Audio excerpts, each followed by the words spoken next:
Praise the lord. ఎలా ఉన్నారు? దేవుని మహింపరుస్తున్నారా?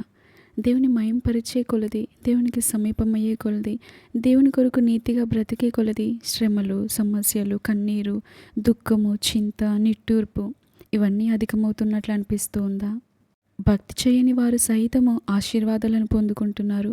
నీతిగా ఉండని వారు సహితము ఎంతో మేలుతో జీవిస్తున్నారు, సుఖముగా బ్రతుకుతున్నారు.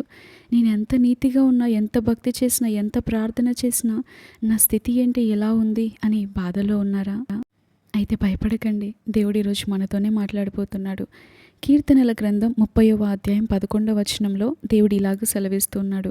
నా అంగలార్పును నీవు నాట్యముగా మార్చి ఉన్నావు, నీవు నా గోనెపట్ట విడిపించి సంతోష వస్త్రము నన్ను ధరింపచేసి ఉన్నావు.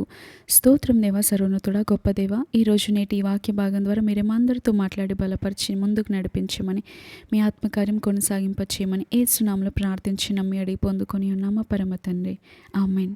దేవుని అందలి ఎంతో భయము కలిగినటువంటి భక్తుడు తాను చేస్తున్న ప్రయాణపు ఓడ పగిలిపోయినందున అందులో ఉన్న ప్రయాణికులందరూ కూడా చనిపోయారు. కానీ ఆ భక్తుడు ఒక్కడు మాత్రమే తప్పించుకొని దూరంలో ఉన్న ఒక చిన్న దీవికి చేరుకుంటాడు. అక్కడ ప్రజలు లేరు, అక్కడంతా ముళ్ళ పొదలతో నిండి ఉంది. ఎంతో భయంకరమైన దీవిగా అది ఉంది. సముద్రంలో అక్కడ ఓడ పగిలిన చెక్కలు అక్కడికి వాటర్లో తేలి వస్తే వాటన్నింటిని సమకూర్చుకొని ఆ దీవిలో ఒక చిన్న గుడిసె కట్టుకొని అమర్చుకొని అందులో రాత్రి పగలు ఏడుస్తూ ఉన్నాడు, కన్నీరు విడుస్తూ, అయ్యా నా సొంత ఊరికి చేర్చయ్యా, నా సొంత ప్రజల యొద్దకు నన్ను చేర్చయ్యా, మరలా నన్ను అక్కడికి తీసుకెళ్ళయ్యా, ఇక్కడ ఒంటరిగా ఉన్నానయ్యా, ఇక్కడ ఏమీ లేదయ్యా, ఇక్కడ నేను ఇలా ఉన్నానయ్యా అని తను ఏడుస్తూ ఉన్నాడు, తను రోధిస్తూ ఉన్నాడు, కన్నీరు కారుస్తున్నాడు, దేవుని సన్నిధిలో ప్రార్థిస్తున్నాడు, గోచాడుతూ ఉన్నాడు. అయితే కొన్ని వారాలు గతించిన తర్వాత ఒకరోజు చేపలు పట్టడానికి సముద్ర తీరానికి వెళ్ళినప్పుడు దూరంలో ఉన్నటువంటి తన గుడిసె అది కాలిపోవడం అతడు చూస్తాడు. అది చూసిన వెంటనే పరిగెత్తుకుంటూ వచ్చి ఆ మంటలు ఆర్పడానికి ఎంతో ప్రయత్నిస్తాడు. కానీ ఫలితం శూన్యం. తనకుండినటువంటి ఒకే ఒక ఆశ్రయం అది కూడా కాలిపోయింది, అది కూడా లేకుండా పోయిందని ఏడుస్తూ ఉన్నాడు, అంగలారుస్తూ ఉన్నాడు. ఇంకా అది చెప్పలేనంత దుఃఖం అది. అటు చూస్తే ఎవ్వరూ లేరు. ఎంతో కష్టపడి కట్టుకొని దానిలోనైనా కొంచెం ఆశ్రయంగా దాన్ని చేసుకొని అందులో బ్రతుకుతున్నటువంటి తన ఆశ్రయము కూడా పోయిందని ఎంతో దుఃఖంలో మునిగిపోయాడు. ఎంతో నిరాశ, ఎంతో చింత ఆవరించింది. కానీ మన ప్రభువు విడిచిపెట్టేవాడు కాదు కదా. మన ప్రభువు అంగలార్పును సంతోషముగా మార్చేవాడు, మన దుఃఖమును నాట్యముగా మార్చేవాడు, మన శ్రమగల లోయను నిరీక్షణ ద్వారముగా మార్చేవాడు. ఆపత్కాలంలో మొరపెడితే ఉత్తరం ఇచ్చే దేవుడు, ఆదుకునే దేవుడు మన దేవుడు. అయితే అక్కడ గుడిసె కాలిపోతూ ఉన్నప్పుడు ఆ మంటలు, ఆ పొగ, ఆ ధూమము అదంతా కూడా ఆకాశంలోనికి ఎగిసిపడుతూ వెళ్తూ ఉన్నప్పుడు దూరంలో ఉన్నటువంటి వ్యక్తులు చూసి ఆ దీవికి వచ్చి ఆ భక్తుని రక్షించడం జరుగుతుంది. హల్లెలూయా. తనెంతో కాలంగా ఆ గుడిసెలో మొరపెట్టాడు, అయ్యా నన్ను నా సొంత ప్రజల యొద్దకు చేర్చయ్యా, నా కొరకు ఒక్క సహాయాన్ని పంపయ్యా, నా జీవితంలో అద్భుతము చేయయ్యా, నాకు మేలు చేయయ్యా అని ఎంతో కాలంగా ఆ గుడిసెలో కన్నీరు విడిచాడు. ఎంతో కాలంగా దేవుని స్తుతించాడు, ఎంతో కాలంగా ప్రార్థించాడు. అప్పుడు ఆ భక్తునికి అర్థం అవ్వలేదు. తన గుడిసె కాలిపోవడానికి దేవుడు ఎందుకు అనుమతించాడు అని రోధించాడు, విలపించాడు, అంగలార్చాడు, ఎంతో కన్నీరు విడిచాడు, నిరీక్షణ కోల్పోయాడు, చింతతో నిరుత్సాహంతో నిండుకున్నాడు. కానీ మన ప్రభువు మేలు కలుగుటకే సమస్తం సమకూర్చి జరిగించే దేవుడని ఆయన వాక్యం సెలవిస్తుంది కదా. ఆయన నడిపించే మార్గాలు మనకు కొన్నిసార్లు అర్థం కాకపోవచ్చు. ఎందుకు దేవుడు ఇలాంటివి అనుమతిస్తున్నాడు అని మనకు బాధ కలుగుతూ ఉండవచ్చు. ఆయన నడిపించే బాట కొన్నిసార్లు మనకు ముళ్ళ బాటగా అనిపిస్తూ ఉండవచ్చు. యోబు జీవితంలో అపవాదికి అనుమతినిచ్చాడు దేవుడు, కానీ దేవుడు తిరిగి దాన్ని మేలుగా మార్చాడు. ఎంతో నీతిగా బ్రతుకుతున్నటువంటి అబ్రహామును దేవుడు దర్శించాడు. దేవుడు దర్శించి నేను చూపించు స్థలమునకు నీవు వెళ్ళు అని అంటే అబ్రహాం అక్కడికి వెళ్ళిన తర్వాత కొద్ది రోజులు అక్కడ ఉండగానే అక్కడ కరువు ఏర్పడుతుంది. సరే అని అక్కడ నుండి వేరే ప్రాంతానికి వెళ్తే అక్కడ తన భార్యపై ఎవరో కన్నేస్తారు. సరే అని అక్క నుండి తన భార్య విడిపించబడ్డాక వేరే దగ్గరికి వెళ్తే అక్కడ తన భార్యపై కన్నేస్తారు. అలా ఎక్కడికి వెళ్ళిన శోధన, ఎక్కడికి వెళ్ళిన పరీక్ష.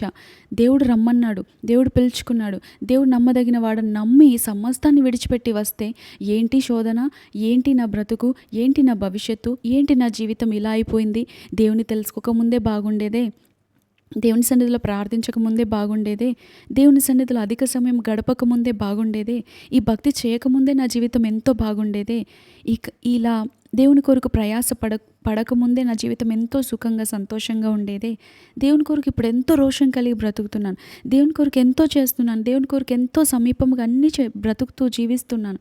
కానీ ఏంటి నా జీవితం, ఏంటి నా పరిస్థితి? నేను ఎంతో నీతిగా ఉంటున్నాను, ఏ లంచం తీసుకోవట్లేదు, ఎవరిని బాధ పెట్టట్లేదు, ఎవరిని గాయపరచట్లేదు, దేవుణ్ణి ఏ రీతిగా సంతోషపెట్టాలని నేను అన్ని విషయాలు వెతుకుతున్నాను. కానీ ఏంటి నా జీవితం ఇలా అయిపోతుంది? ఎటు చూసిన పరీక్ష, ఎటు చూసిన దుఃఖం, ఎటు చూసిన అగ్ని లాంటి పరీక్షలు, ఎటు చూసిన వేదన, ఎటు చూసిన మూయబడిన ద్వారాలు అని బాధపడుతున్నారా? ఎంత నీతిగా బ్రతికినా, ఎంత ప్రార్థించినా, ఎంతగా దేవుని సన్నిధిలో ఉపవాసం ఉండి కన్నీరు కార్చి గోజాడి అంగలార్చినా కూడా పరిష్కారం దొరకడం లేదని బాధపడుతున్నారా? అయితే చింతించవద్దు. మన దేవుడు విడిచిపెట్టే దేవుడు కాదు, మన దేవుడు మరిచిపోయే దేవుడు కాదు, మన దేవుడు అంగలార్పును నాట్యముగా మార్చే దేవుడని ఆయన వాక్యం సెలవిస్తుంది. ఈరోజు మీ జీవితంలో ఉన్నటువంటి సమస్య, ఆ దుఃఖము ఏదైనప్పటికీ ఆయన దాన్ని సమాధి చేసి సాక్ష్యంగా మార్చుటకు సమర్థుడై ఉన్నాడు. ఈరోజు నాకే ఏంటి ఈ బాధ అని ఒకవేళ మీరు బాధపడుతున్నట్లయితే, మీకు వచ్చిన ప్రతి సమస్యలో, మీ దుఃఖములో మరుగుగా ఉన్న ఉన్నతమైన ఆశీర్వాదాలు ఉన్నాయి. ప్రతి అవమానమును ఆశీర్వాదంగా మలచే దేవుడు, ప్రతి నిందను పూదండగా మార్చే దేవుడు, ప్రతి కీడు వెనక మేలును పంపించే దేవుడు. అంత మాత్రమే కాదు, ప్రతి సమస్య తర్వాత గొప్ప సాక్ష్యం. హల్లెలూయా. ఈరోజు మీరు అనుభవిస్తున్నటువంటి సమస్యను దేవుడు సాక్ష్యంగా మార్చుటకు సర్వశక్తిమంతుడు. ఈరోజు మీరు అనుభవిస్తున్న ప్రతి కష్టము మీకు మేలు కలుగుటకే దేవుడు మార్చగలిగిన సర్వశక్తిమంతుడు. ఆయన వాక్యం సెలవిస్తుంది, సాయంకాలమున ఏడ్పు వచ్చి రాత్రి ఉండినను ఉదయమున సంతోషం కలుగును. ఒకవేళ ఎంతో కాలంగా మీరు బాధపడుతున్నప్పటికీ, ఎంతో కాలంగా ఆ వేదన మిమ్మల్ని పట్టి పీడిస్తున్నప్పటికీ, రాత్రంతయు మీరు కన్నీరు కార్చినప్పటికీ, ఉదయాన్నే Joy comes in the morning, ఉదయాన్నే సంతోషం వస్తుందంట. మీరెంతో కాలంగా దేవుని సన్నిధిలో ప్రార్థిస్తున్నారా? ఒకే దాని కొరకు ఎంతో కాలంగా ఎదురు చూస్తున్నారా? అయ్యా, నా జీవితంలో ఒక అద్భుతము చేయా, ఈ విషయంలో కార్యము జరిగించాయని ప్రార్థిస్తున్నారా? ప్రార్థనకు పరిష్కారం రాలేదు అని, విఫలమైంది అని బాధపడుతూ కృంగిపోతూ ఉన్నారా? ఒక వ్యక్తి ఒక రాయిని కొడుతున్నాడు. అతడు కొట్టిన మొదటిసారి అది పగలలేదు, రెండోసారి కొట్టాడు, ఏమీ జరగలేదు, మూడోసారి కొట్టాడు, అసలు ఏ మార్పు లేదు, నాలుగోసారి కొట్టాడు, ఇంత చలనం కూడా లేదు, ఐదోసారి కొట్టాడు, ఇంత కదలిక కూడా లేదు, ఆరోసారి, ఏడోసారి, 10ఓసారి, 20ఓసారి, 30ఓసారి, 40ఓసారి, 90ఓసారి, 99వ కూడా కొట్టాడు. కానీ ఏ మార్పు సంభవించలేదు. కానీ ఎప్పుడైతే 100ఓసారి కొట్టాడో వెంటనే అది 2 ముక్కలుగా అయింది. అప్పుడు అతను అనుకుంటాడు, ఈ 100ఓసారికి నాకు పరిష్కారం వచ్చింది అని.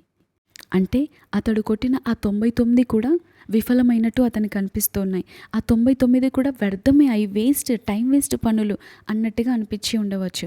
కానీ ఈ 100ఓసారి జయం రావడానికి ఆ 99 దెబ్బలు కూడా అతనికి మార్గం సరళం చేశాయి, అతడికి సహాయపడ్డాయి.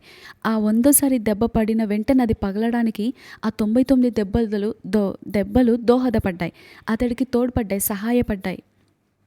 ఈరోజు మన జీవితం కూడా అంతే. ఒక అద్భుతం మన జీవితంలో జరగడానికి, దేవుడిచ్చిన ఒక ఆశీర్వాదం మనం స్వతంత్రించుకోవడానికి, దేవుని సన్నిధిలో ప్రార్థించే ప్రతి ప్రార్థన కూడా స్వతంత్రించుకోవడానికి మనకు ఉపయోగపడుతుంది. ఏది వ్యర్థమైపోదు, ఏది విఫలం కాలేదు, ఏది ఓడిపోయినట్లుగా అనిపిస్తుండవచ్చు, ఫలితం రానట్టుగా కనబడుతూ ఉండవచ్చు. కానీ ఒకానొక దినాన అద్భుతం పొందుకోవడానికి, అద్భుతాన్ని స్వతంత్రించుకోవడానికి అవి మనకు సహాయపడతాయి. అయ్యో, నా ప్రార్థనకు జవాబు రాలేదే, నేను చేసిన ఉపవాసం వ్యర్థమైపోయిందే అని ఎన్నోసార్లు మనం బాధపడుతూ ఉంటాం. కానీ కానే కాదు, దేవుడు నా ప్రార్థన వినలేదేమో అని మనం చింతపడుతూ ఉంటాం. మనం చేసే ప్రతి ప్రార్థన మన నోట నుండి రాకముందే ఆయన సన్నిధిలో ఉంది. హల్లెలూయా.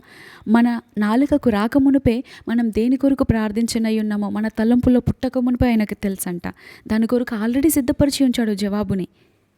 ఒక మాటలో చెప్పాలి అంటే, ఏలియా కాకోలం చేత పోషించబడ్డాడు, ఆ వాగు చేత, కెరీతు వాగు దగ్గర పోషించబడ్డాడు.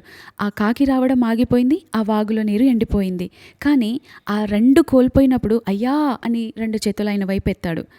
అప్పటి వరకు సుఖంగా ఉన్నాడు, అప్పటి వరకు క్షేమంగా ఉన్నాడు, తింటున్నాడు, త్రాగుతున్నాడు, హ్యాపీగా ఉంటున్నాడు. కానీ ఎప్పుడైతే ఆ 2 ఆగిపోయాయో, ఎప్పుడైతే అతని సోర్సెస్ ఆగిపోయాయో, వెంటనే ఆయన వైపు 2 చేతులు ఎత్తేశాడు. అయ్యా, ఏంటి నా పరిస్థితి, ఏంటి నా జీవితం, ఏంటి నా భవిష్యత్తు అన్నప్పుడు, నీకెందుకు టెన్షన్, ఆల్రెడీ నేను సారెపతు విధవరాల్ని నిన్ను పోషించడానికి నేను సిద్ధపరిచి ఉంచాను, అక్కడికెళ్ళు అని అంటాడు దేవుడు. చూసారా, ఏలియా అడగక ముందే దేవుడు ఆల్రెడీ సిద్ధపరిచి ఉంచాడు. కానీ ఏలియా ఎప్పుడైతే అడిగాడో దాన్ని అతనికి బయలుపరిచాడు.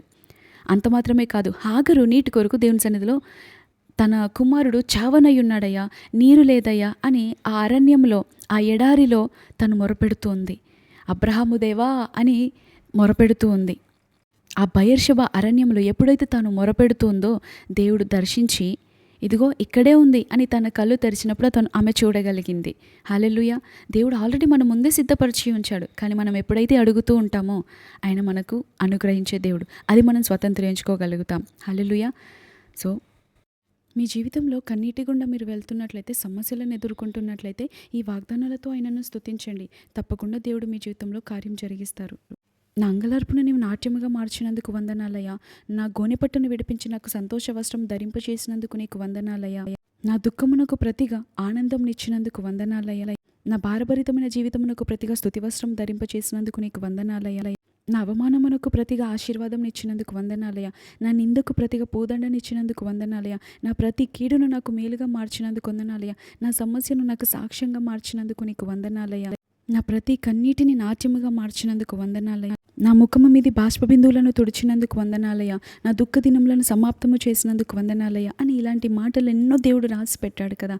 వాటన్నిటిని మనం సమకూర్చుకొని ఆయన సన్నిధిలో వాటిని స్తుతులుగా, దేవానివి వాగ్దానాలు ఇచ్చావయ్యా, వీటిని నా జీవితంలో నెరవేర్చి నీ సాక్ష్యంగా నన్ను నిలబెట్టినందుకు వందనాలయ్యా అంటూ మనం ఆయనను అడిగితే తప్పకుండా జరిగిస్తారు. మన జీవితంలో ఏదే జరిగినా దేవుడు దాన్ని సమస్తం సమకూర్చి మనకు మేలు కలుగుటకే జరిగించే దేవుడు. కాబట్టి ఏది ఎలా జరుగుతున్నప్పటికీ చింతపడకండి, బాధపడకండి, భయపడకండి.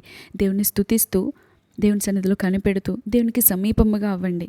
దేవుడు అట్టి కృపాభాగ్యం అనుగ్రహించి నడిపించునుగాక. Amen. Thank you all. Praise the lord.